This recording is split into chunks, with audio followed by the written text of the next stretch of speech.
The question of the day is Kanban versus Scrum. What is the difference? Kanban is less prescriptive than many other agile approaches, as you'll see. It has a start where you are approach, and teams can begin using this and progress towards other agile approaches as needed. Now, let me show you what this looks like very simply. I used a Kanban board to execute my personal work many years ago. In fact, I ended up writing 12 books by using this Kanban system. Very simple. I knew I needed to do many things. For example, I wanted to start off with item 2, but I had to put a framework around it. And this framework comes in the form of a simple table, but trust me, it works like clockwork. When you are serious and intentional with the work you move into doing, you know, I'm writing book 2. That was my life, writing book 2.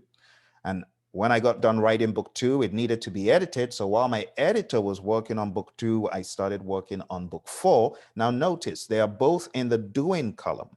And most Kanban boards, they have a very simple to do, doing, done arrangement, or waiting, in progress, and completed. You can create a lot more complicated, complex Kanban boards with all sorts of bells and whistles. But if you're looking to get started, I challenge you. Try the to do, doing, done. Got done with book 2. She started editing book 4, started writing book 1. At the end of the day, everything ends up getting to the done column. And you're also limiting the work in progress. You don't want too many things in doing. You want to limit the work in progress, and the calculations and theories about that, but I don't want to go into that. And honestly, that is the very simplistic view of a Kanban board. Now, as I said, there are many other views to Kanban boards. You can have more complicated looking ones with more columns, but that's it in a nutshell. Kanban is a Japanese word meaning signboard. It focuses on limiting work in progress to identify issues and minimize waste. Start where you are, refine as you go. I love it. 5 principles of Kanban. Visualize the workflow, limit work in progress, restrict the amount of work in progress to improve productivity and increase visibility of bottlenecks. 3, manage the flow. 4, make process policies explicit.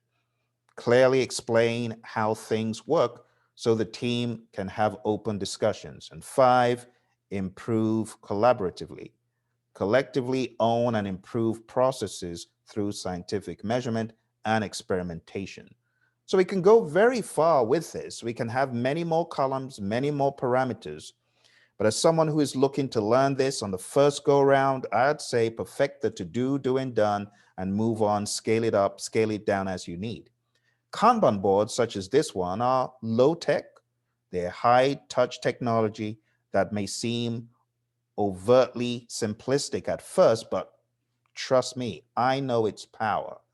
Utilizing policies for entry and exit to those columns, as well as constraints such as limiting work in progress, Kanban boards provide clear insight to workflow, bottlenecks, blockers, and overall status. Now, remember, this is the short version. There's a much longer version that I will create. But when should you use Kanban? The Agile Practice Guide says flexibility, focus on continuous delivery, increase productivity and quality, increased efficiency, team member focus, variability in the workload, and reduction of waste. Now let's move on to the next topic. Second part of the question is, what is Scrum? Scrum is a framework from the Agile family of methods and frameworks. It's very simple. It starts off with you knowing in a business you need something, and therefore you create a list of those things. We call it a product backlog. Let's keep it simple. The product backlog has a list of things that need to be done. Now, the items in the product backlog, they're not static. You could add to them, you could remove from them. But ultimately, you are going to plan how to take this backlog and how to make this iteration or potentially shippable increment, I should say.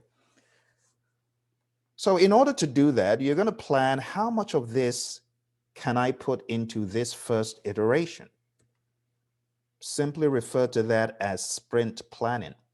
A sprint is an iteration in the world of Scrum.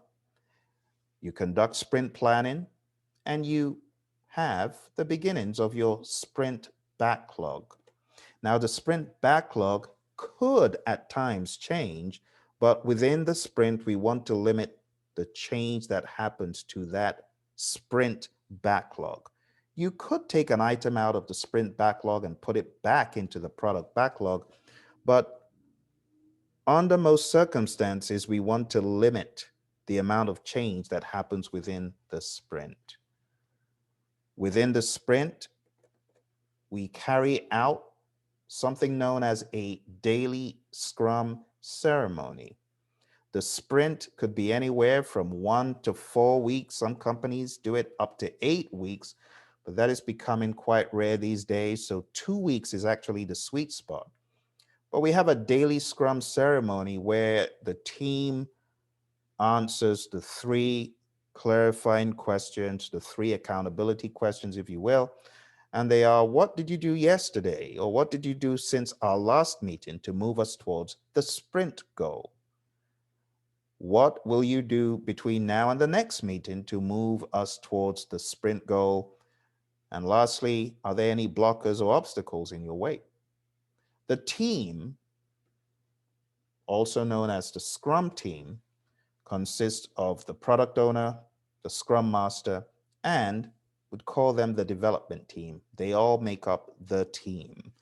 Sometimes we loosely refer to the development team as the team, but the correct lingo is developers, Scrum master, product owner. They make up the Scrum team. Now, as the work is proceeding, there's also something else that should happen. The product backlog should be refined. Because as you proceed in time and as you boundary span as management, you're spanning the boundaries and looking for what's happening in the environment, external factors, you realize that your backlog needs to change. It needs to be modified, it needs to be updated. Things need to be taken out because they're no longer needed as a result of the change in environment, or maybe marketplace conditions have changed and things need to be added. So backlog refinement happens either in the middle somewhere of the sprint or at different points. The product owner is someone who should be constantly priming the backlog and trying to prioritize value in the backlog. As work is proceeding, you eventually are going to get to the end of the sprint. But before you get to the formal end of the sprint, you would have created a potentially shippable increment, and that potentially shippable increment will need to be demoed. It will need to be presented to stakeholders to ensure you're on the right track. That is done in a sprint review ceremony. The term demo is used in conjunction with the sprint review. When all is said and done, there will be a final meeting known as a sprint retrospective ceremony. And the sprint retrospective is just like a lessons learned, only better in that the findings from the retrospective stay with the team. So no one takes the fall or is blamed. There's a term we call Agile Vegas. What happens in the retrospective stays there. And that, my friends, is an overview of Scrum. So let's go over this a little bit more. When we talk about a product backlog, that is everything that has to be done. When we talk about a sprint backlog, that is what we're targeting to do for a particular sprint. When we talk about a sprint, it's a predefined 1 to 4 week period. We call it a time box within which work gets completed. When we talk about the potentially shippable increment, or the PSI, we mean the ability at the end of the sprint to introduce whatever was built into a production environment. We can introduce it into production, but we don't have to. Thereby, the word shippable, the ability to place a feature-rich, minimal viable product into the hands of the customer. When we talk about The product owner owns the vision, the backlog content, and priority. In other words, they ensure we're building the right thing. When we talk about the team in this slide, we're really talking about the developers. Now, when we say developers, we don't mean it's all about software. The developers are the people doing the work. At the time we put this together, it was still known as a team, but as at November 2020, that was changed in the Scrum Guide to developers. And last but not least, we have the Scrum Master, and the Scrum Master is your process champion, facilitator, team coach, the person who ensures that order is being followed in the process. And that's why we say they are the process champion. I hope you enjoy this breakdown of the differences. If you are looking to learn a little bit more about the world of Kanban, let me recommend this book to you. And you can see this book. It reads Successful Evolution Change for Your Technology Business by David J. Anderson. That's a good one for you to look at. And the next one is by none other than Ken Schwaber. This is a little bit on the old side, but I like the simplicity in the book.